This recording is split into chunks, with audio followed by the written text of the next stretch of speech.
Good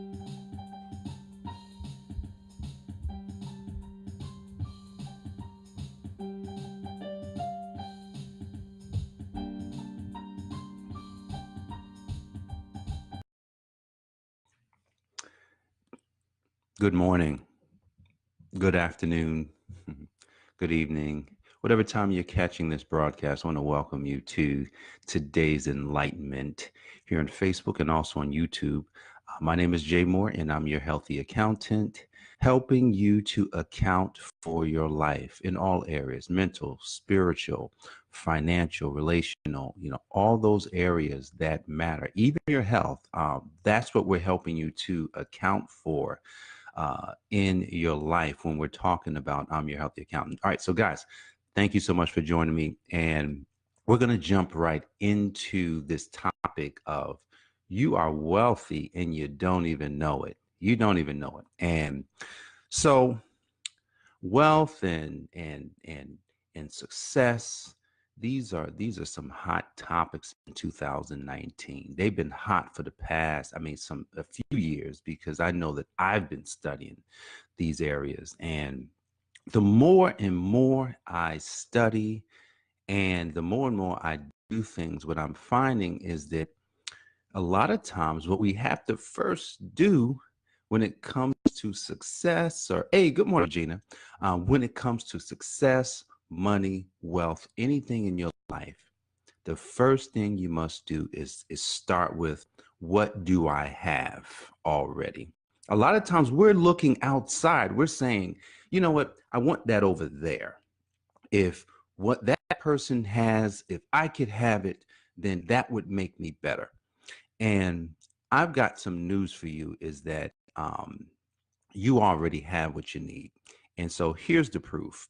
Matthew 25. Matthew 25. There's a passage, a good passage. It says parable about investing money. So in the parable, it's talking about money, right?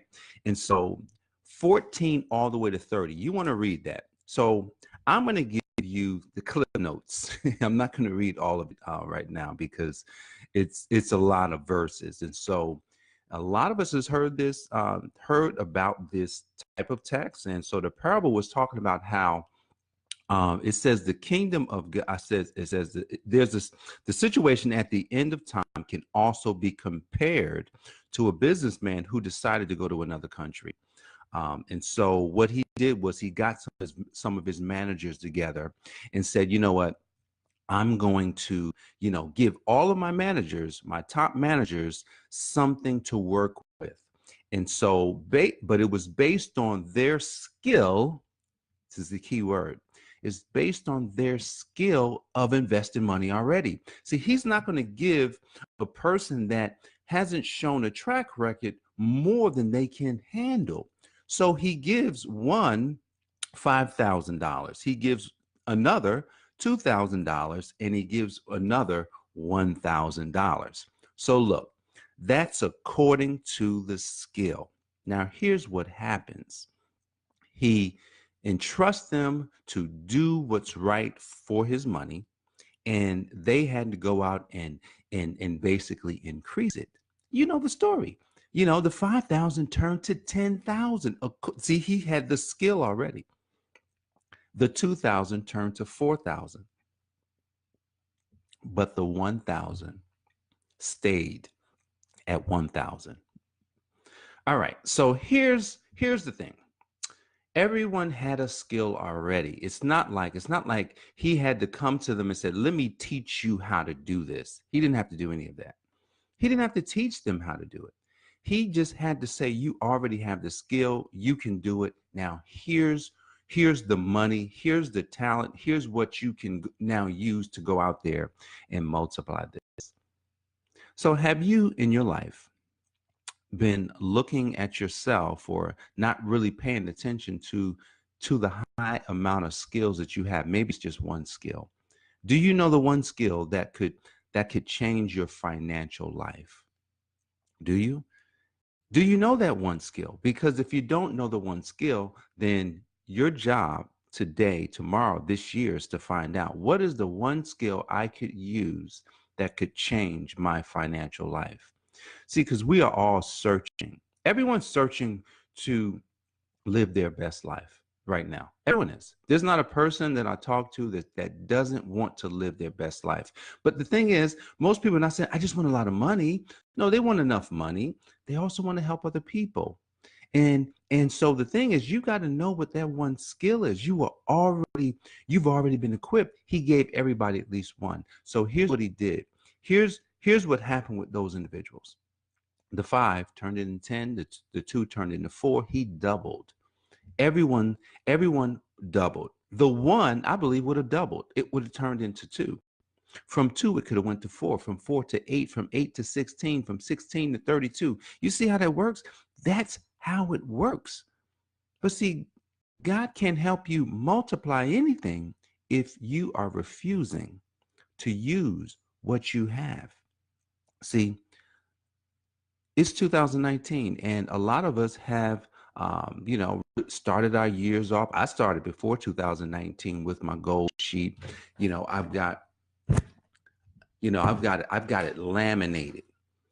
I've got my goals and my vision, my mission, my principles, everything that I want to do, everything that I'm really pushing for, laminated so I can walk with it. I've got 2 copies of it, one that I could keep in the office, one that I can walk with, one that just constantly looking at it. Went and had that done yesterday because I said, you know what, this is important. It's important that these goals get met. My friend told me that, he met every goal that he wrote down, but he didn't write down the ones that meant the most to him. And that was a cue. I had written down my goals last year, but I didn't look at them all the time. You know what I'm saying? So I'll be the first to tell you, I did not reach all of my goals last year. I know there's some that I reached, but the ones that mattered, I did not. I didn't even pay attention enough. See, the thing is with goals, we have to look at them. We have to constantly be making sure that we're staying on top of that one thing that we know that's already inside of us.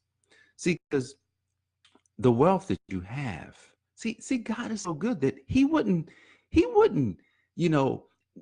equip one and not equip the other. See, he's not like that. Even when you see people's physical infirmities, you see somebody, oh, he can't hear or she can't see or he doesn't have limbs. Like I've seen, I can't remember the guy's name, but he doesn't have any legs and any arms. No legs, no arms. And he's out there changing the world with his ability that he has. Had he decided that, oh man, I got no arms, oh man, I don't got any legs, and not actually use the God-given ability that he had, he would not be the person that he is. I can't remember his name, but I know that he's a very successful person, and he has no legs and no arms. Man, and he's married. And he's married because what's on the inside is bigger than what's on the outside. See, we've all been gifted. We've all been gifted to so much. And using our gifts, using our talents, using that one thing that we have is the greatest asset that you own. All right, but here's the thing. There's obstacles in front of you. That's right, I'm looking at you. There are obstacles that are in front of you. And those obstacles are not created by God. God doesn't have to create obstacles. See, the funny thing about obstacles, a lot of times we create the obstacles. I can tell you how an obstacle is created by the person that is trying to get through it. Here's how.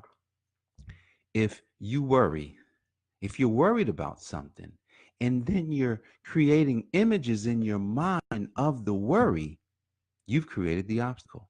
See, a lot of times we say that, oh man, the devil is doing it. A lot of times the devil doesn't even have to do some of the things that we think he's doing. I'm not saying that he can't do things, because he can influence. Devil can influence. See, that's what the devil is good at. He can influence on the outside. Because of the outside influences, those things can get internal, which which once they go internal, then you can start creating these mental pictures of things that you don't want, which then start to create obstacles and then start to create, this life that you didn't want to choose. So look, this thing called wealth, we all have it. And it's time that it's time that me, it's time that our communities, our churches, I'm talking about anybody that's in our sphere of influence. Everybody should be tapping into their personal wealth. If you are in a group and people are talking about how hard life is, if people are talking about how they can't get something, you've got to stand up and say, look, no more talking like this. We can no longer, live this kind of life where we're talking about the things that we don't want.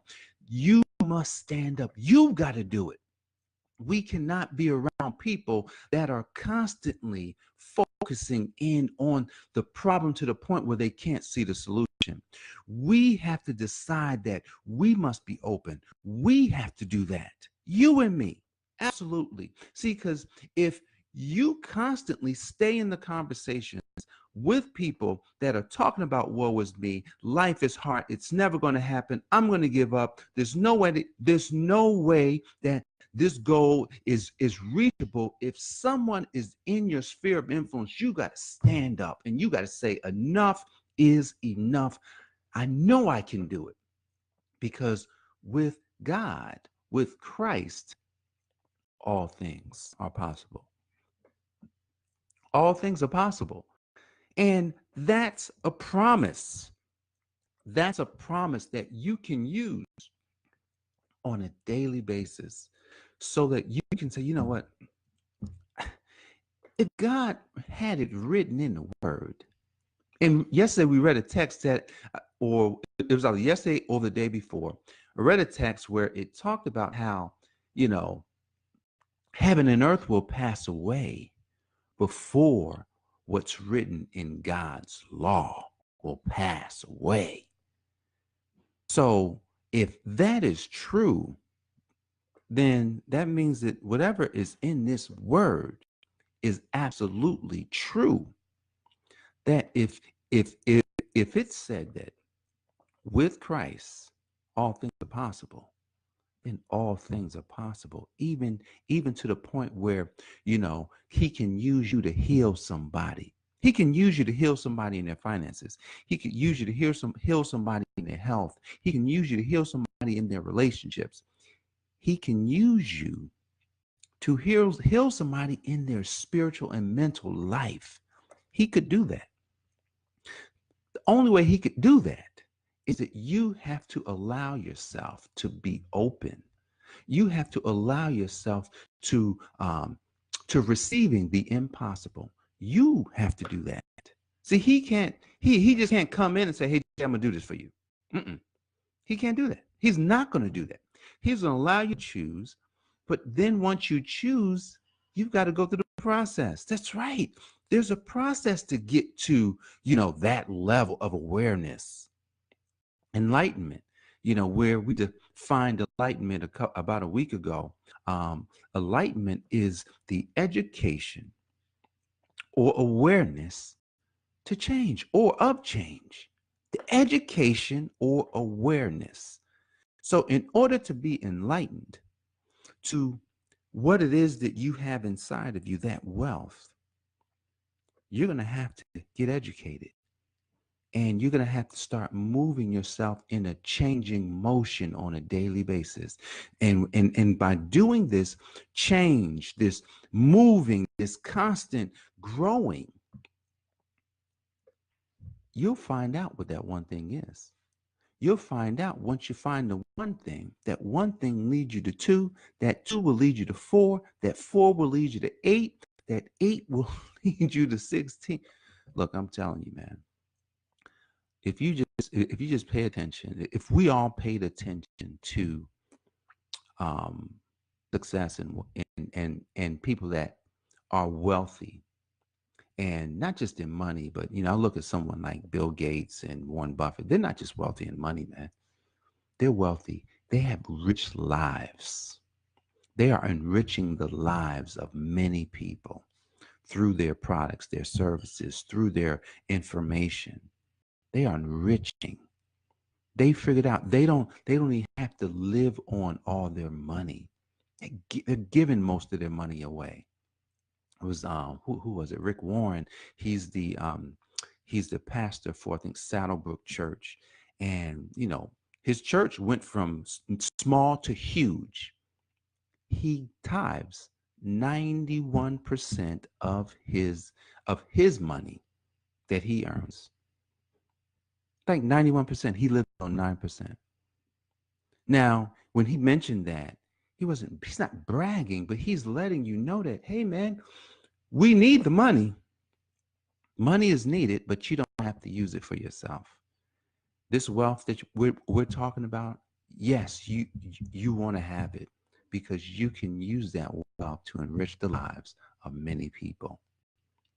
So look, if you didn't know that you were wealthy today, I'm charging you and I'm letting you know that you are wealthy.